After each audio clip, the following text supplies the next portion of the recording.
너도 할 말은 있겠지. 근데 나는 사기당한 느낌 아니야. 내가 누구한테 투자를 했어? 너한테 투자를 했잖아. 너 최근에 일 언제 했어? 마지막으로 일한 게 언제였냐고. 널 왜 내가 데리고 있어야 되는지.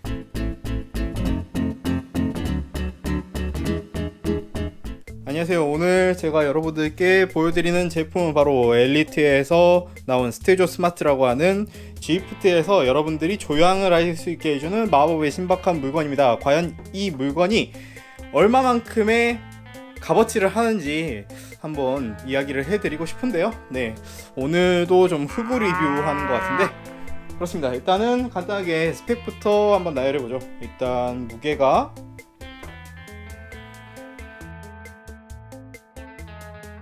1kg가 조금 넘습니다. 이게 스테조 스마트 버전하고 그냥 스테조 버전이 있어요. 이유인즉슨 하나는 이게 센서가 내부에 있어가지고 블루투스랑 ANT 플러스로 G프트의 신호를 송출해 줍니다.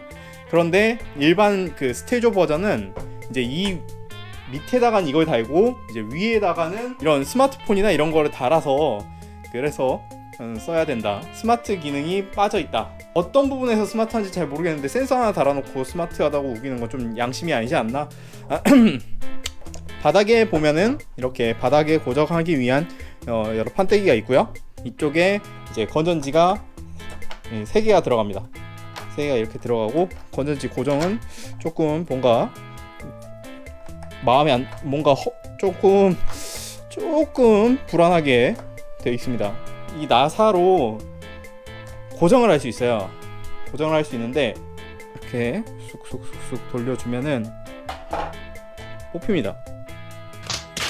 왜 있는지 잘 모르겠는데 이거 제대로 고정을 하려면은 이 고무 부분을 빼고 이 고무 파츠를 빼고 이렇게 돌려야 이제 고정을 할 수 있더라고요. 자, 이 스테조 스마트는 이쪽이 앞입니다. 이쪽이 앞이에요. 반대로 이렇게 설치를 하게 되면은 휠을 움직이게 되면은 제대로 그 자전거 축이 고정되지 않아 가지고 못 씁니다. 그리고 이게 그 방수 처리가 따로 안 돼 있어서 사용을 하다가 땀이 떨어지고 이렇게 되면 녹이 쓴다 라는 후기가 있습니다. 그러니까는 쓰실 때 조금 주의하시기 바랍니다. 그래서 이 제품의 존재 이유부터 이야기를 하자면, 이 G프트에서 어플을 통해서 이제 핸들을 꺾었을 때 이 자전거가 왼쪽 오른쪽으로 가게 할 수 있는데요. 그 기능을 대신해 줍니다. 대신해 주는데 이 제품은 스테조 스마트, 즉 센서가 달려 있고 ANT와 블루투스를 송출을 합니다. 근데 G프트는 블루투스만 받습니다. 이게 무슨 소리야? 그래서 이 킹받는 시스템 덕분에 블루투스 센서가 없는, 블루투스 동글이 없는 일반 PC에서 사용을 하기 위해서는 컴패니언 앱을 이제 같은 와이파이 네트워크에 연동을 시키면 블루투스 신호를 받아서 이제 그걸 통해서 사용을 해야 됩니다. 그래서 무조건 블루투스 센서가 있는 쪽이 좀 더 유리하고, 그렇지 않으면 좀 더 번거롭게 사용을 해야 됩니다.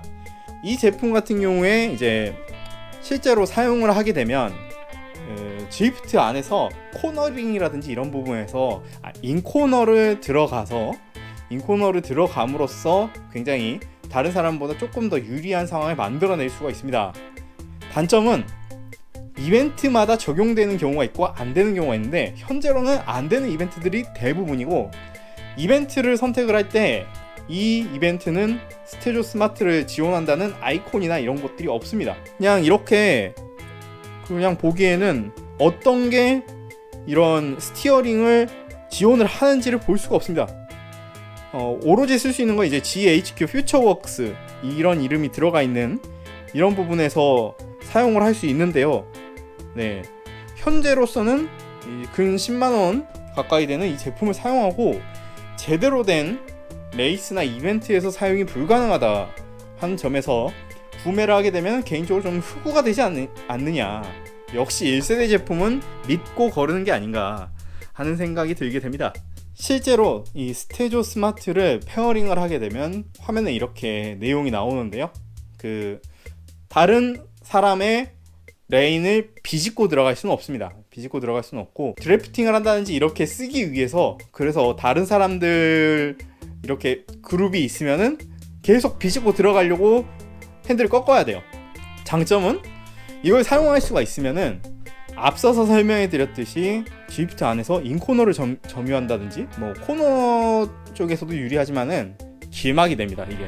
그러니까 앞에서 스프린트로 먼저 쳐, 그리고 뒤에 오는 사람들을 길막할 수 있어요. 그래서 그런 영특한 플레이를 할 수 있지만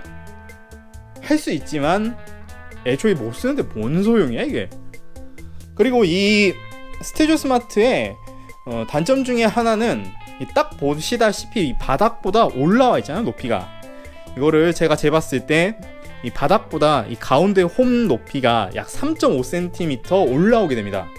3.5cm 올라오게 되니까는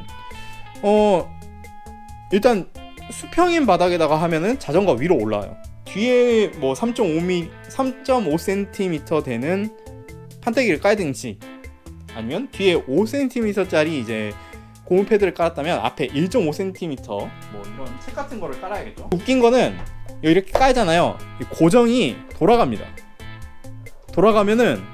이렇게 돌아가면 네, 당연히 센터를 다시 잡으려고 이렇게 하면은 왼쪽으로 가겠죠.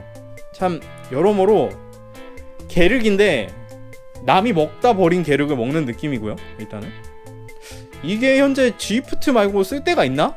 No. 없고요.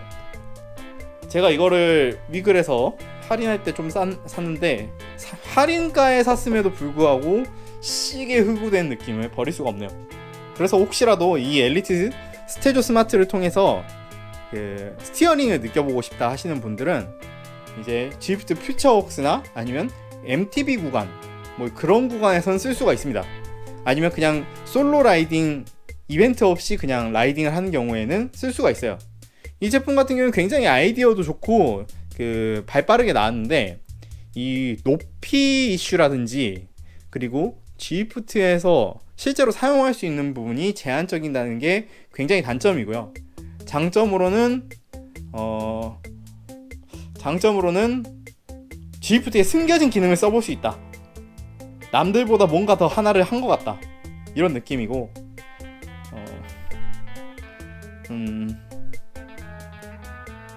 네, 뭐 그렇습니다. 자, 오늘 리뷰는 여기까지고요. 이번 영상을 통해서 이제 재밌고 또 유익하게 정보를 알아가셨으면 좋겠습니다. 저는 다음 시간에 다시 뵙고요. 오늘 영상이 유용했거나 재밌으셨다면 구독과 좋아요를, 아니었다면 요런 재밌는 영상들을 봐보시기 바랍니다. 자, 그럼 안녕, 빠이.